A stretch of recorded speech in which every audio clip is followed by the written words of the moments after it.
Gardner is probably the greatest Green Lantern to rub multiple people the wrong way, but especially Batman. Though, to be fair to Guy, he didn't just annoy Batman, Batman also annoyed him. And it's true that many Green Lanterns do seem to rub the Dark Knight the wrong way. We're gonna talk about that more later on in this list, but for now let's focus on Guy. When it comes to Batman's feud with Guy, it's often summed up in one intense moment that happened between them. During their time together on the Justice League, at one point Guy feels that he would be a better leader than Batman and just decides to challenge him for the right to lead the team via a fist fight. To make the fight fair and prove his own fighting prowess, Guy decides to ditch his ring. All in all, a massive mistake, as without it, Batman is able to take him out in one single punch. For some reason, Superman has this crazy obsession with beating the Flash at his own thing, being fast. Well, you might think I'm exaggerating here, as you know, there have been a few times where Superman simply wanted to catch Flash because he was being mind controlled, or he was going to run to his death, or needed some sense talked into him to help him basically. I can also guarantee that there are many panels and instances that hint at Superman's competitive nature and his desire to prove himself as simply faster than the Flash.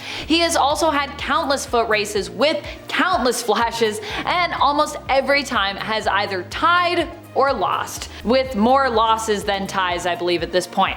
Yet even though they have been racing since the 1960s, in 2011 Superman is chasing Barry Allen's Flash in Superman issue 709 and is still seen wondering to himself in a panel, which of them is faster?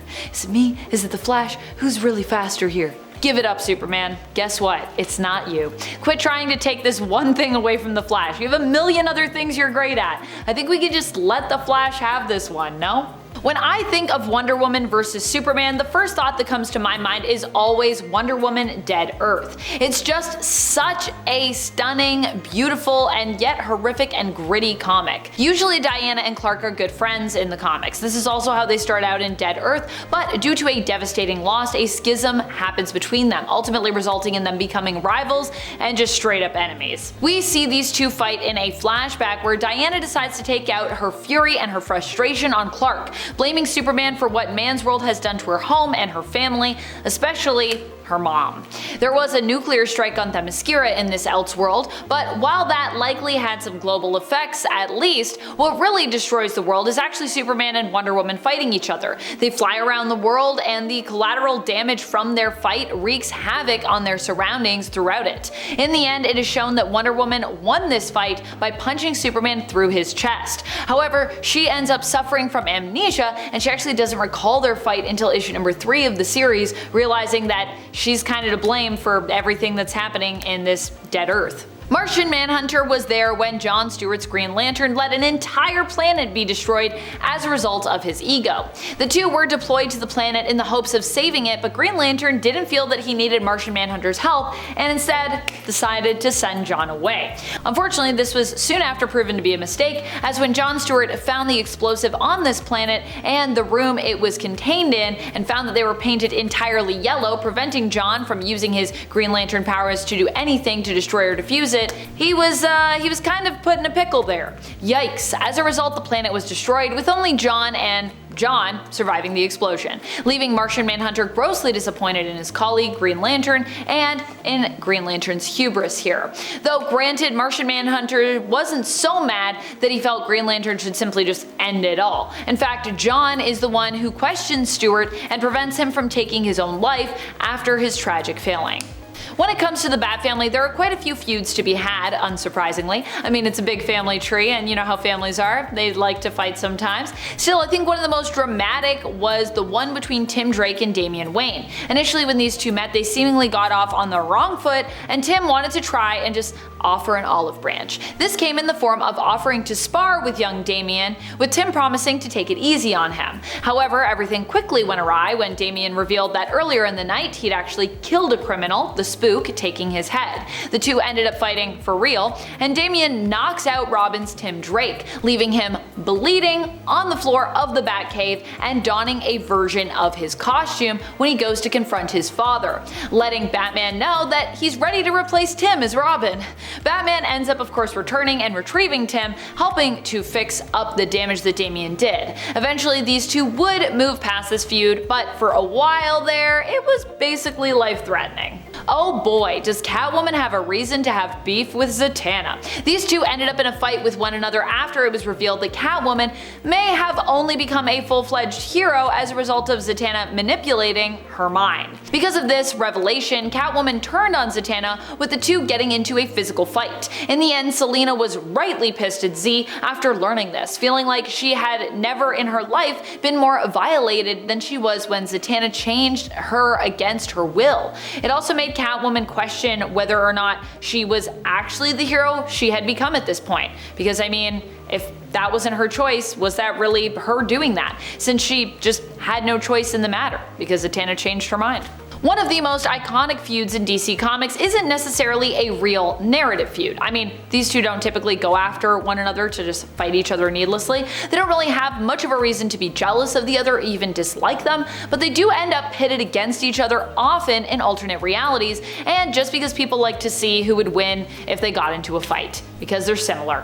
In most cases, because they're so evenly matched, it generally ends in a standstill or with Superman implied as the victor. While Superman might be weak to Shazam's magic, Shazam is often forced to transform back into Billy by Superman's tactics. Who do you think is more powerful? Do you think it's Shazam or do you think it's Superman? I don't know, but we like to see them fight. We like to see what would happen, who's really stronger. I think I would still go for Superman, but I do think Shazam being magical is like a huge asset in a fight against Superman. This is a long-standing rivalry that kind of makes sense when you consider Batman had to put up with the antics of Guy Gardner, trying to steal command of the Justice League from him, and of course Hal Jordan mooning him, which is totally a thing that happened. But Batman's rivalry with the Green Lantern superseded even just these two sometimes jerks. Batman has even had beef with John Stewart, one of my favorite Green Lanterns. John Stewart comes at him for all the Green Lantern hate that he spews, calling him out as a man who is just threatened by Hal Jordan because Hal isn't afraid of him. Rather than admit that not seeing eye to eye with Hal is maybe a bit of a two-way street, Batman just decides to double down here. He really doesn't like Green Lanterns, telling John exactly how it is. I mean, I get it in terms of Hal and Guy's cases, but John? Really? You're gonna let a feud form there too just because of the other Green Lanterns? Yipes. I mean, I get it. I just feel like Batman doesn't trust Green Lanterns, but it's John Stewart. I feel like you could trust John Stewart. He doesn't even wear a mask, you know? He doesn't even want to hide his face. John Stewart, proud man. These two are heroes who both adopted mantles from other heroes. Wally West became the Flash after Barry Allen, and Kyle Rayner replaced Hal Jordan's Green Lantern. The pair consistently mock one another and often try to debase each other, criticizing one another left, right, and center. This feud started as soon as the two pretty much met, and it actually stems from the fact that they simply think the other is just not good enough to replace the former hero who wore the costume previous to them. Which is interesting because almost everyone else around them thinks that they both do a good job. Rather than just accept that they are both doing their best and both are good in different ways, they choose to bicker and compete at almost every opportunity they get, at least initially. Maybe this comes from some own insecurity within themselves to begin with, of not feeling confident in their own ability to carry on the mantle of the hero who came before them. So they see someone else who's doing it and they just kind of take out that insecurity they have within themselves on the other person. I think they might be projecting. These two are often thought of as being the best of friends, and well, they are, but that doesn't mean that they don't have a rivalry. In fact, in some realities, the differences between them lead the two to becoming sworn enemies as opposed to staying the best of friends. The best thing about these two heroes, in fact, is how different they both are to one another, and perhaps what has made their rivalry and their friendship so strong throughout the years and throughout DC's multiverse and the history of the multiverse is that they both see how much they differ. In some cases, they deeply respect and admire each other's differences. In other cases, it actually leads them to try and break their once fellow colleague, unable to reconcile and accept the other's differences. And we've seen this multiple times. I'm not just talking about Batman v Superman, I'm not just talking about Injustice. It happens. It happens. That's about it. I'm your host, Amanda McKnight. Until next time, you stay nerdy, YouTube.